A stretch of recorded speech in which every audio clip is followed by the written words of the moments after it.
Hello po, Dr. Mel. Attorney Avila po ulit. So for my FMA2, again, I used po the same material. It's the city as the classroom, the case study of Start Young Advocacy at Silliman University, Philippines. This is a published paper of Professor Maestro Campo and Professor Makahig of the Silliman University Psychology Department. So here, um, I will eventually assess po if I will be the one who will evaluate the the extent of the effectiveness of this case study. Kasi this one po is a case study generated from the experiences of the CWTS students that emerge in their city po, no, in Dumaguete City. Particularly, they work together with the kindergarten teachers or daycare teachers rather, and they gave their own reflection paper out of their experiences with that with their partner or their daycare center teachers, and eventually po they were able to submit reflection to the professors who published the paper. Yun po. And I will try my best if I am the one who will evaluate whether if they now utilize the project within or the output of the paper, what will happen to the ACSM po, no? So again, the research title is The City as the Classroom, the case of Start Young Advocacy at Silliman University, Philippines, that was published in CSI, the Journal of Infrastructure Development, just recent lang po ito, no, in July 2025. So the authors are the faculty members of School of Public Affairs and Governance and Psychology Department of the Silliman University. So the authors did in this study is they engaged with the community as the real environment for practical and reflective learning. So why I chose this topic, ma'am, is because I am a college instructor, and of course, I am related to higher education, um, particularly the experiential learning as one of the professional education instructor in the College of Education in our university. So here, the authors here develop insights and acquire knowledge through interaction among the diverse group and location, particularly for the setting which is the Siliman or the Dumaguete City. No?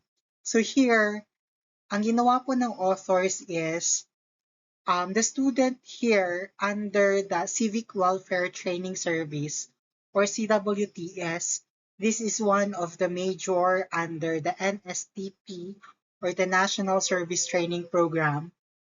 The students enrolled in CWTS of in that university work with 30 daycare centers, and ang ginawa po nila is they utilize the Kolb experiential learning theory as their framework. What they did was they conduct po a written reflections of the interview and then the student learning outcomes during the NSTP. Ang title po ng activities nila are Head, Heart, and Feet Model.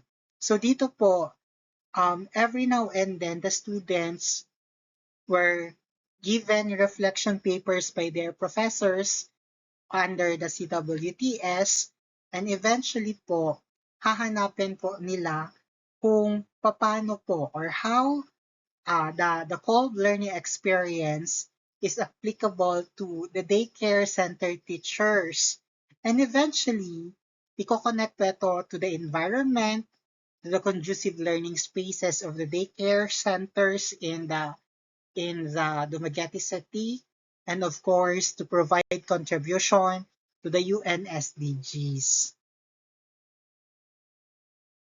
So, ang theoretical underpinning po neto is the authors guided the learners using the called experiential learning theory. So here, the students get a concrete experience, then they get that from their reflections and observation, and eventually they will develop now their abstract conceptualization of the concepts they generated from the reflection paper, and eventually they will try that as part of the active experimentation, and eventually they will write their reflection paper again, and series of activities will follow eventually following this, called experiential learning theory. So remember, in the paper, the researchers developed the Start Young project, and the next cycle or the next batch of CWPS students will utilize now that project. So if we will evaluate that Start Young project, gearing towards their social mobilization and of course their advocacy, together with the early childhood education practitioners, perhaps I would focus on the awareness raised and the community responses that aims to generate for the changes in the behavior of the participants when they are immersed with the daycare teachers. I can measure that using FGD and post-activity surveys. For the communication strategy, I hope that during the implementation of the Start Young project, there is a clarity, appropriate, and effective message conveyed by their professor or CWTS facilitator to the student. And for the social mobilization, um, I want the learners, the CWTS learners, to collaborate and to be inclusive, or to include the PWD, any gender affiliation, and then any culture and members of the society that are marginal po, no? And of course, I want them to continue their reflection paper, and so that we can measure po the Start Young effectiveness. And later on, their professor will conduct po a thematic analysis po ulit, and the self-assessment or the post-activities of the learners. Then I want, syempre, being a decent student, I want them to advocate for sustainable continuity, wherein a follow-up reports, documentations, and program continuity will happen if very effective po si Start Young project. So if I will evaluate po, sorry, and here po, ma'am, is the reference of the research paper that I discussed. Thank you very much po.